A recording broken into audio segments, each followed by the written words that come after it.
আমরা অনেকেই কিন্তু বিভিন্ন ফুড ব্লগারের ভিডিও দেখে বিভিন্ন রেস্টুরেন্টে খাবার ট্রাই করতে চলে যাই। আমিও ঠিক আজকে সেই রকম চলে গেছি দেশি লেনে। আউটলেট আছে, দমদম, তপসিয়া, এসপ্লানেড। আমরা এখানকার অ্যাম্বিয়েন্স খুব ভালো থাকলেও খাবার কোয়ালিটি কিন্তু আমার একদমই ভালো লাগেনি। সবার আগে পেমেন্টটা করতে হলো, তারপরে বললো। এই ভিডিওতে আমি তোমাদের সাথে আমার নিজস্ব মতামত শেয়ার করছি। এখানে কিন্তু তোমরা রুফটপেরও ব্যবস্থা পেয়ে যাবে, কিন্তু আমার মনে হয় না যে আমরা বাঙালিরা শুধুমাত্র অ্যাম্বিয়েন্সের জন্য যে কোনো একটা রেস্টুরেন্ট এক্সপ্লোর করি। দেখো এখানে এই বটলগুলো দেখছো দেশি লেনের ট্যাগ দেওয়া, এগুলোও কিন্তু ওরা 40 রুপিস করে অ্যাড করেছে। এরপরে আসি স্টার্টারে।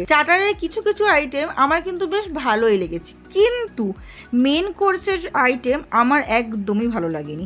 যদিও এখানে নুডলসটা ভালোই ছিল, কিন্তু বিরিয়ানিটা ছিল একদম বেস্বাদ আর খুব বাজে টেস্ট।